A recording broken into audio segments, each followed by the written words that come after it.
Hello students, let us continue our discussion on national power and comprehensive national power. In the last lecture we discussed what is power, what are the typical characteristics of power, and what are the elements of national power when we discussed power as a capability.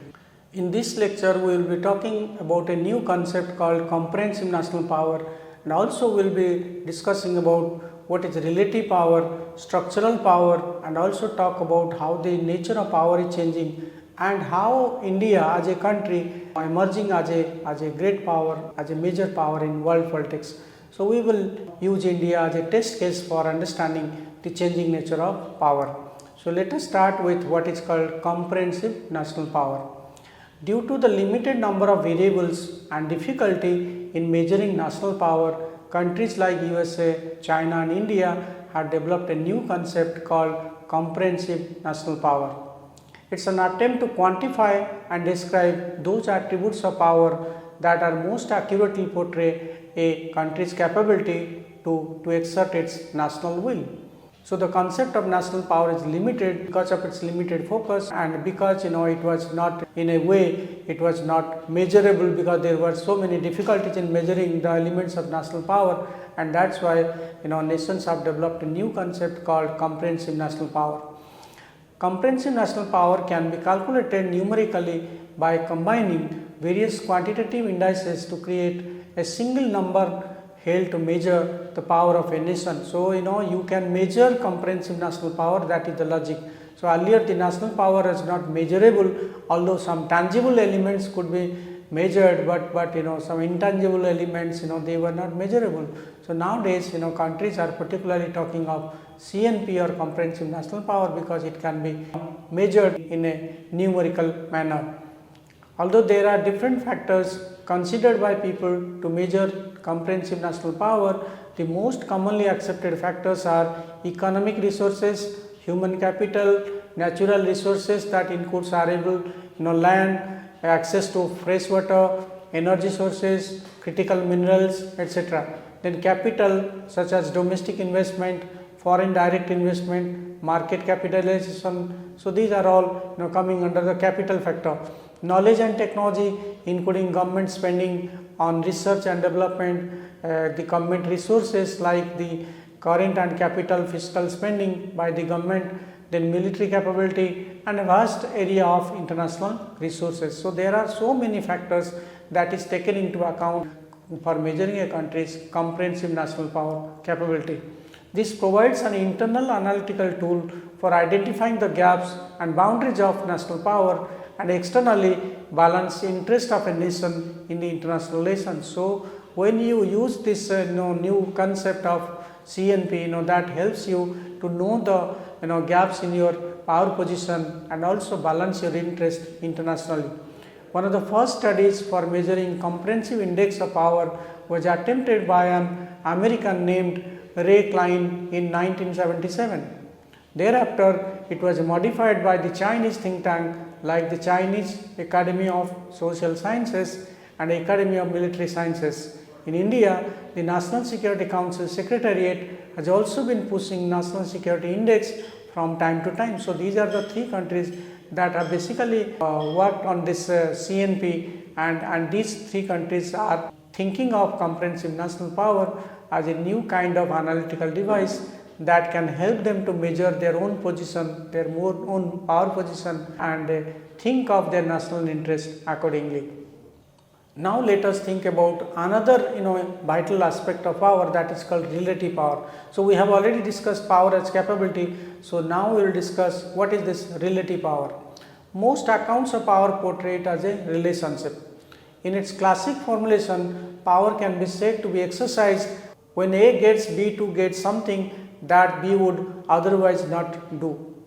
Relational power is the ability of one actor to influence another actor or actors in a manner not of their choosing or not of their liking. So if you get others to do what you want to do and they are hesitant to do, but because you are powerful country, so they will do it. So that is what is understood as relative power. If a concern with capabilities equate power with strength, a concern with relationship equates power with influence. So basically we are talking of influence as an important element of power, or we are talking of relative power. However, capabilities and relationship are not clearly distinct. Power relations between states or other actors may be taken to reflect the balance of their respective capabilities. So, they are not very different. So, power is related to influence, influence is related to power. In this case, the relationship model of power suffers many of the drawbacks what we discussed in the earlier lecture. For this reason, relative power is often understood in terms of actions and outcomes, that is the effect one actor has over another actor, rather than in terms of contrasting assessment of capability. So, basically when we are talking of relative power or power as an influence, so we are talking of your influence over other actors, we are not talking of your power potential or the elements of power or the power you have, rather we are talking of what kind of influence you have on other actors.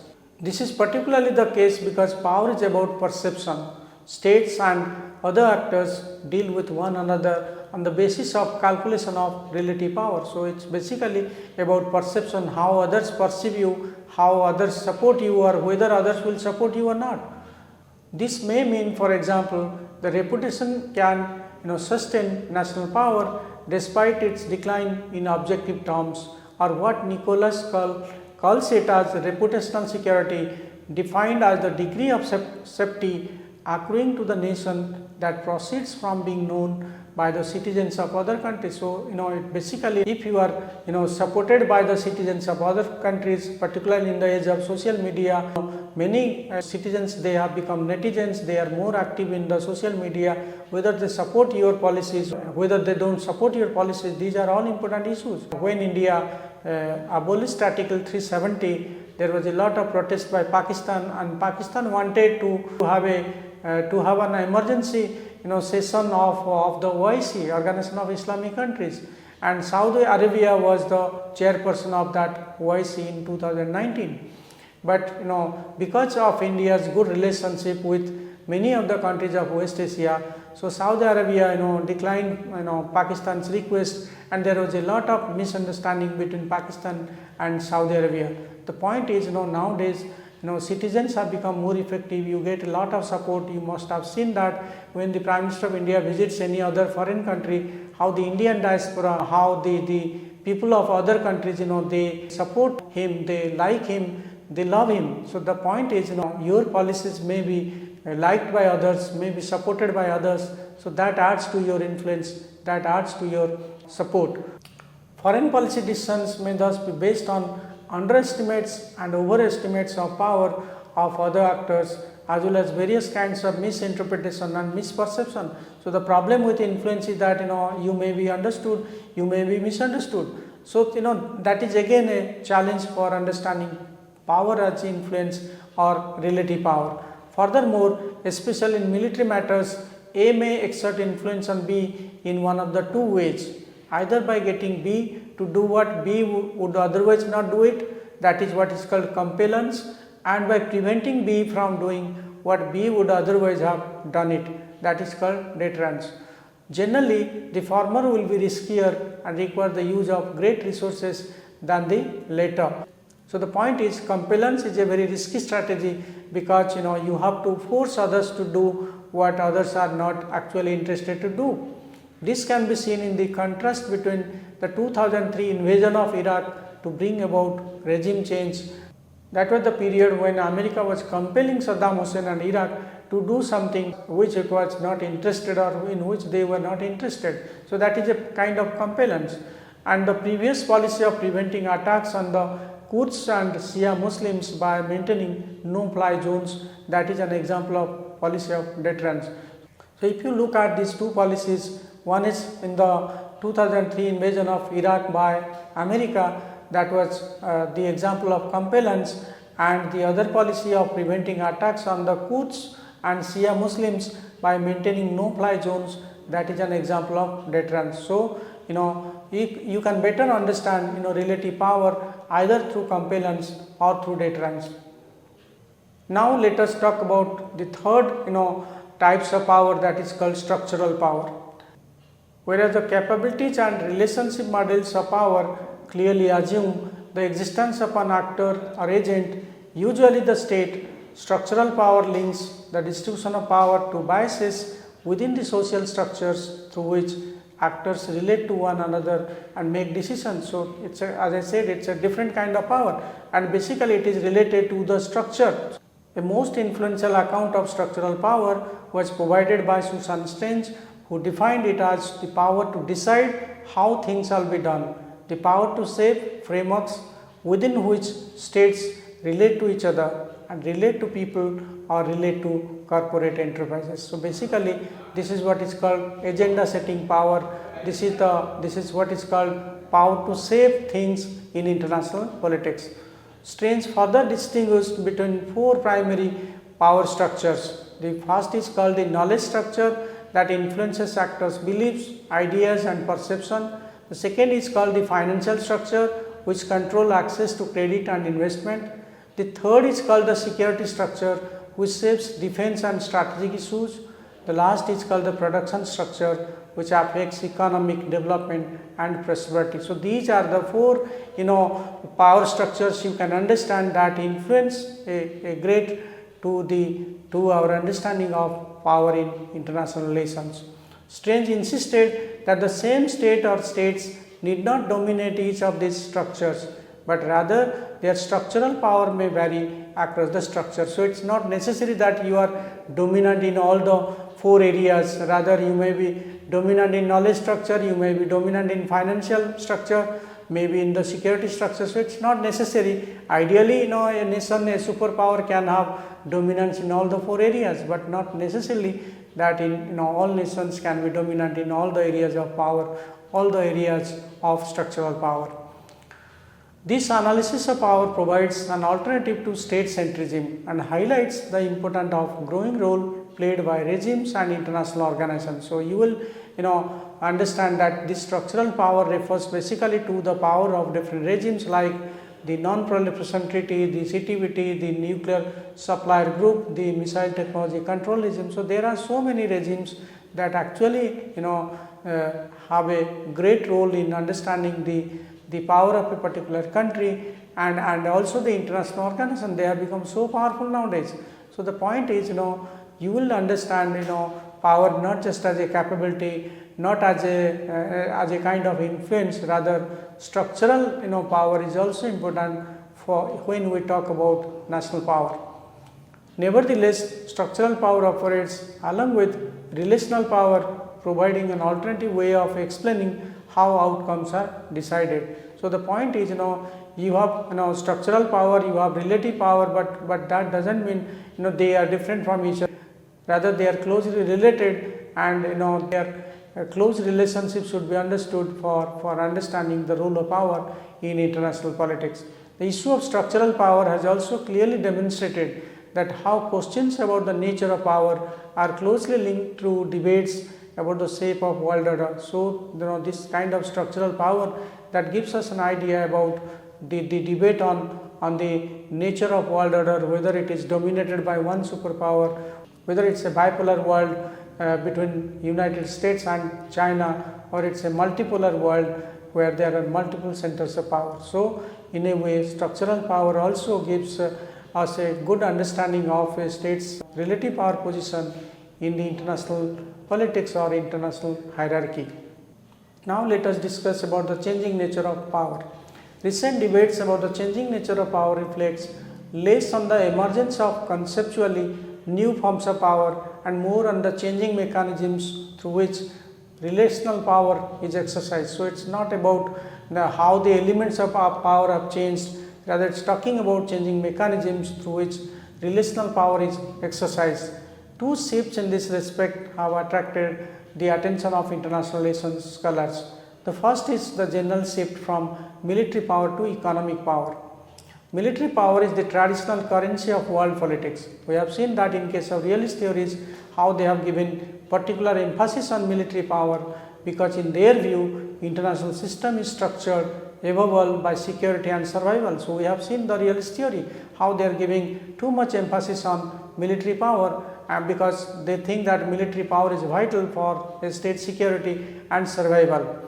In a world of self-help, states face national disaster if they are not prepared for their self-defense. So basically, your survival depends on how militarily you are powerful. However, this image of military-based power politics has been challenged by neoliberals who argue that growing trade links and increasing interdependence make interstate war more costly and less likely. We have already seen how growing trade between the countries and the theory of complex interdependence, how they have made interstate wars very costly, and also the possibility of war has also been very less likely. That was their main argument. So military force has become a less reliable and less important policy option. Thus goes the argument. In the modern world, states therefore compete through the trade rather than through use of force. So nowadays, you can't think of war, and we have seen how Russia has engaged itself against Ukraine in a war, how Israel and Hamas are fighting a war, but the impact of the war is not limited to them. Rather, Russia-Ukraine war has global impact. Similarly, a lot of impact has been there in the countries living in West Asia because of this Israel-Hamas war. So war, you can't easily start a war if you know the consequences of war, not just to you or your leaders or your population, rather it affects other countries, other peoples. The second shift is the wider decline of hard power, which encompasses both military power and economic power. So the first shift was the exclusive, from the exclusive focus on military security to other aspects of power, and now we witness another change in the nature of power, that is the shift from hard power to military power to economic power, or hard power to soft power. Hard power is command power, the ability to change what others do through the use of inducements such as carrot and sticks. So basically hard power is equated with the command power that was basically identified what kind of carrots, what kind of rewards and what kind of punishments you can give to other countries. By contrast, there has been a growth in soft power in recent years. Soft power is co-opting power. Basically, it rests with the ability to shape the preferences of others by attraction rather than coercion. So, if you look at the argument by Joseph Nye, who is considered as a prominent user of the concept of soft power in international politics, you will find that he is talking that the power of attraction, what Shashi Tharoor calls the power of example, that is now more important than the power of coercion. Whereas hard power draws on resources such as force, sanctions, payments and bribes, soft power operates largely through culture, political ideals and foreign policies, especially when these are to be seen as attractive, legitimate and to possess moral authority. So nowadays soft power has become very important to understand the working of international politics, because sometimes soft power is used for achieving foreign policy objectives, which is very difficult to achieve by hard power means. Critics disagree, however, about the effectiveness of soft power. Realists might argue that it is ineffective compared to hard power. Yet, when coupled with tangible, intangible power sources, either augment a state's capacity or diminish its power. So basically, realists would never accept the major role of soft power, because they think that military power, economic power, they are all important, and if you combine the soft power with hard power, then that may serve some purpose. Liberals who have a more expansive notion of power would more likely to place greater emphasis on the intangible ingredients of power, because several ingredients reflect domestic political processes. So, as we have already discussed, the realists are interested for tangible elements of power, whereas the liberals are interested for intangible elements. For the feminist, the hard power, soft power distinction highlights deeper factor linked to the relationship between power and gender. In this view, the idea of power over, particularly when it is associated with hard power such as coercion and the use of threats and rewards, reflect masculinist biases that generally underpin the realist theory of power. So realists have a different understanding of power, and feminists have a different understanding of power. Feminists on the other hand have emphasized the extent to which in domestic and transnational social relations power is exercised through nurturing, cooperation and sharing. So feminists have a different understanding of power.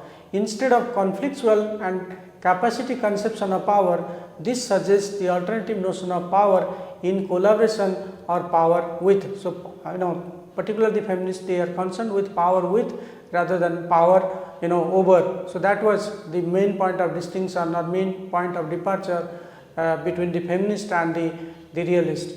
How has this shift from hard power to soft power has come into, that is again another question. The key explanation is that the growth of interdependence and interconnectedness means that people see more, hear more and know more about what happens around the globe. So nowadays countries have become more interdependent with each other, and that is the reason why there is a shift from hard power to soft power.